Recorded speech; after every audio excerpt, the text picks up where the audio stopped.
Bonjour, dans la vidéo 4, je vous ai invité à faire des schémas de méiose pour indiquer comment on passe de cette cellule diploïde aux 4 types de gamètes recombinés, c'est-à-dire incluant du bleu et du rouge pour certains d'entre eux. Donc voici la correction.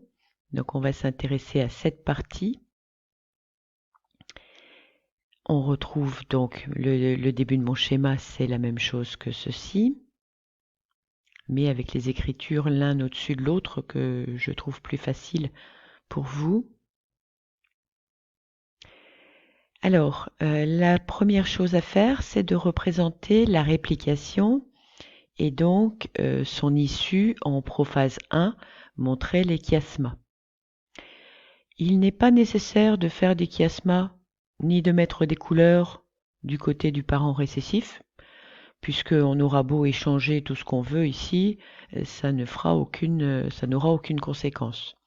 Donc de ce côté-ci, par contre, un chromosome bleu, un chromosome rouge, paternel et maternel, et puis des fragments échangés.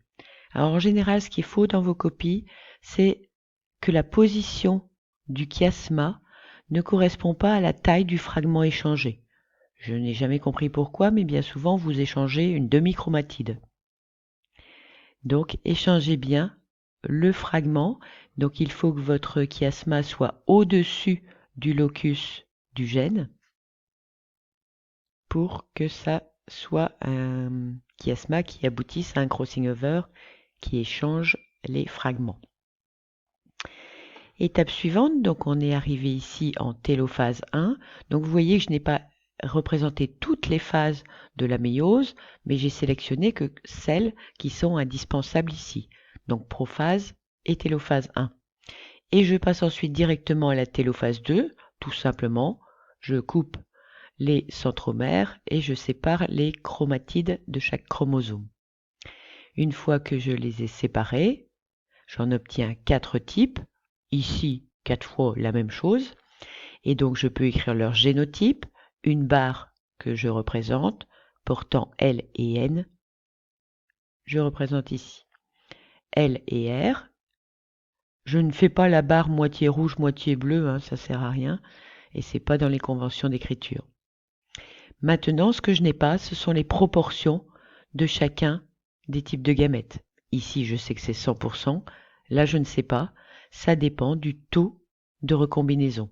Et ça, je le vois dans les résultats de mon exercice. Donc ici, on avait 144 mouches à ailes longues et corps noir et à ailes rouges et œil de couleur normale, c'est-à-dire un peu bordeaux, ce qui fait au total 90,5% des deux phénotypes parentaux et seulement 9,5% de phénotypes recombinés. On peut se dire que les allèles, les locus des allèles V et R ou L et N sont relativement proches l'un de l'autre. Et donc ce sont ces types d'images qui nous permettent de valider notre démonstration. Et donc plus les deux locus sont proches l'un de l'autre, plus le pourcentage de recombinaison sera faible. Donc on peut estimer ici que le couple B et CN est très proche sur le chromosome, alors que VG et AA sont sûrement aux deux extrémités du même chromosome. Merci pour votre attention.